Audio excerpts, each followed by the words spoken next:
Šiandien Panevėžio miesto žiniuose matysite. Keičiasi metų panevėžiečių rinkimų tvarka. Laikinai tėvų globos netekusiems geresnės gyvenimo sąlygos. Istorinėje miesto dalyje savivaliauti neleis niekam. Jubiliejų Asitežas nusprendė švęsti Panevėžyje. Miesto rinkodaros darbo grupė, vadovaujama vicemero Petro Narkevičiaus, inicijuoja naują metų panevėžiečių rinkimų tvarką.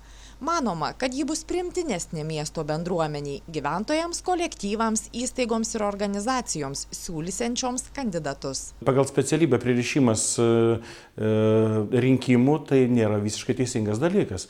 Ir panalizavus išaiškėjo, kad pavyzdžiui į medikus teikiama daug kandidatų, kaip pavyzdį aš jums pasakysiu, o į verslininkus tik tai vienas, o kur kitos nominacijos, o kur už gyvenimo nuopelnus, už sakykime, labdarą, už tvarkymąsi mieste, kaip sakyti, ir kitus dalykus. Tai vat, įvertinę visą tai, mes tiesiog pasiūlėm projektą, apie kurį ir diskutuosime, ir nuostata yra parengti, tai kad keisti poziciją tam, kad suaktyvinti panevėžiečius dalyvauti iš tikrųjų metų panevėžiečių rinkimuose. Vietoje iki šiol rinktų 6 metų panevėžiečių ketinama šį garbingą vardą suteikti nedaugiau kaip 5.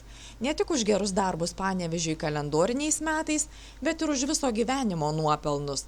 Vadovaujantis naująją tvarką, jei jai pritars taryba, metų panevėžiečiai bus renkami jau šiemet. Nuostata yra toks dalykas, kuriuos galima keisti, jeigu situacija parodys, kad mes buvom neteisūs. Bet naujovių iš tikrųjų reikia, nes Panevėžyje yra nusipelniusių žmonių, galų gale ir užsienyje gyvenančių dabar, kurie yra nusipelnę kaip išeiviai nominacijos, kurių taip pat nėra numatytos čia. Savivaldybė miesto bendruomenės pasiūlymų dėl kandidatų laukia iki gruodžio 1 dienos.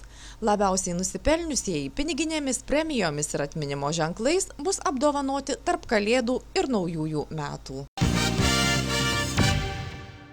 Miesto savivaldybė pasirašo naują strateginės partnerystės bendradarbiavimo sutartį su Socialinės apsaugos ir darbo ministerija. Nuo 1997 jau yra pasirašytos ir įgyvendinamos 2 tokios sutartys – socialinės paramos teikimo bei vaiko teisių apsaugos. Labai svarbus dalykas sutarčių pagrindas – tai yra informacijos pasikeitimas, duomenų bazių naudojimasis. Ir dabar yra siekiama gauti gal prieinamumą, reikėtų sakyti, prie mokesčių inspekcijos duomenų bazės. Tai palengvintų darbuotojams, gyventojams miesto, kurie gauna socialinės pašalpas, sutrumpinto kelią vaikščiojimo tikriausiai. Nereikėtų jau pristatyti pažymos. O bet kokias pašalpas gaunantys žmonės privalo tam tikrą tvarką pristatyti įvairias pažymas. Tai prieinamumas prie informacinių sistemų tiesiog palengvintų žmonėms ir teisingiau būtų galima paskirstyti socialinės pašalpas. Taip pat ketinama pagerinti sąlygas laikinai tėvų globos netekusiems vaikams. Planuojama šiemet baigti socialinių paslaugų centro rekonstrukciją Teatro gatvėje ir atnaujintame pastate teikti laikinosios globos paslaugas. Tai savivaldybės administracijos direktorės pavaduotojos teigimu anaiptol nereiškia, kad kuriasi analogiška įstaiga dabartiniai, veikiančiai Janonio gatvėje. Kaip mes žinome iš ankstesnės informacijos ir direktorės pasisakymų, kad laikinieji dabartiniai globos namai įsikūrė pramoninėme rajone, ten neužtenka patalpų. Šiuo metu yra galima apgyventi 14, o jeigu reikia ir daugiau, tada jau sumažėja vietos, o socialinių paslaugų centre yra numatyta per 500 kvadratinių metrų.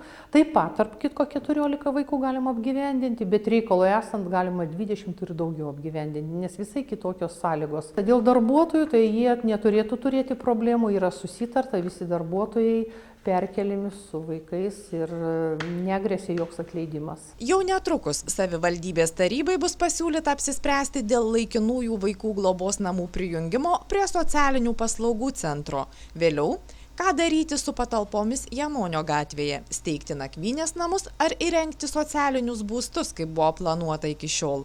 Gali būti, kad atsiras ir kitokių pasiūlymų.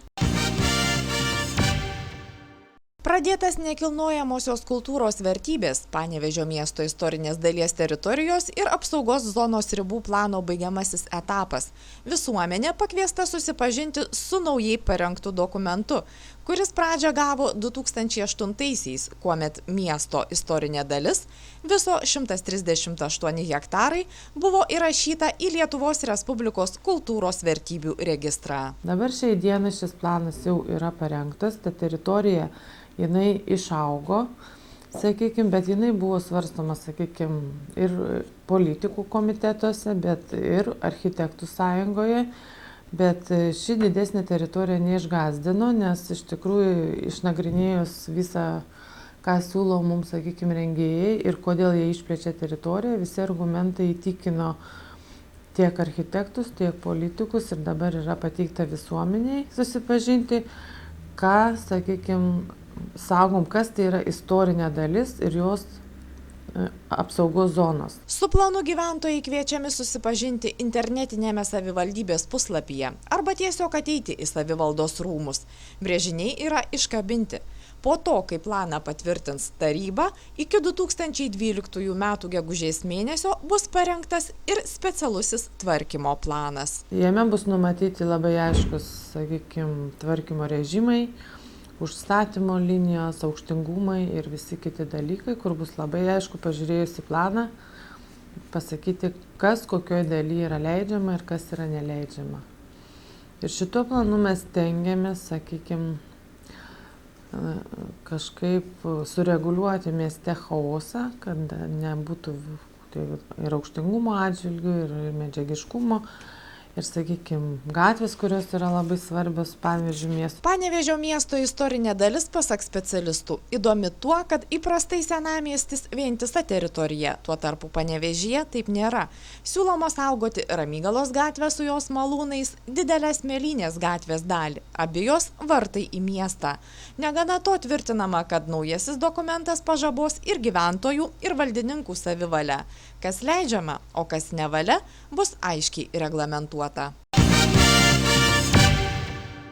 Spalio 16-19 dienomis Panevėžio miestui ir rajonui Asitežas, Teatrų vaikams ir jaunimui asociacija, vienijanti 21 profesionalų teatrą Lietuvoje, žada padovanoti ypatingą jubiliejinį 10-mečio renginį ir pristatyti publikai geriausius savo pasiekimus. Turim tikrai gerus profesionalius teatrus mūsų asociacijoje, kad mes galim jau ne tai, kad savo scenose vaidinti ir pakviesti vaikus ir jaunimą, bet mes net organizuojam tos projektus, kad mes savo vaikus ir jaunimą pasiekiam ten, kur jie gyvena. Ir kad savo profesinį tą teatrą galim parodyti jiems toj vietoj ir jie pirmą tą tiltą ištiesti, jiems ateiti į mūsų teatro sceną. Ir ne tik mes apsiribuojam spektakliais ar pakvietimu į teatrą. Kita didžiulė Asitežo veikla tai yra edukacinė, kada mes norim turėti labai glaudų ryšį su mokyklomis, su mokytojais, taip pat ir su tais, kurie domisi teatru vaikams ir jaunimui. Ir mūsų festivalio metu taip pat vyks ir seminaras, kur mūsų viena Asitežo narė, Saulė Degutytė Šekštelienė, kaip tik turės būtent seminarą, kuris skirtas yra mokytojams ir visiems, kurie dirba toj srity.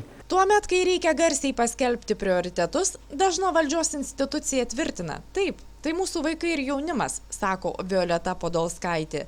Deja, veiklai pinigų jų biudžetuose neatsiranda. Tačiau apie finansinius nepriteklius Asitežo prezidentė teigia nebekalbanti seniai. Vienas didžiausių 10-mečio laimėjimų – asociacija išgyveno. Ir jubiliejų Panevėžyje švenčia neatsitiktinai. Kai tik įsikūrė Asitežas, tai pirma mintis buvo, kad čia įvyks pirmas festivalis, bet po 10 metų pavyko. Tai žodžiu, vykdomės tą savo svajonę, o tai, kad čia, tai labai simboliška, nes tai yra tikrai labai svarbi teatrui, mūsų Lietuvos teatrui vieta, o tai dar, kad šitas miestas turi 3 teatrus, kurie yra mūsų asociacijos Asitežo nariai, tai yra dar brangiau.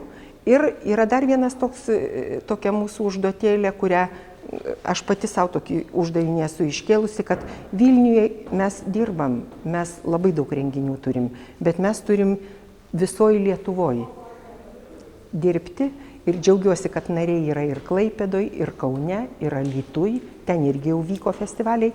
Ir va šitą vietą Panevėžys, kur mūsų 3 teatrai, ir mes dabar galim čia ne tik sukurti šventę savo vaikams, bet kartu pasidžiaugti ir susitikti vieni su kitais ir, na, tokį numatyti tolimesnį savo darbų kelią. Festivalio metu bus parodyta 17 spektaklių. Manoma, kad profesionalius spektaklius pamatys apie 3000 ne tik miesto, bet ir rajono vaikų bei paauglių.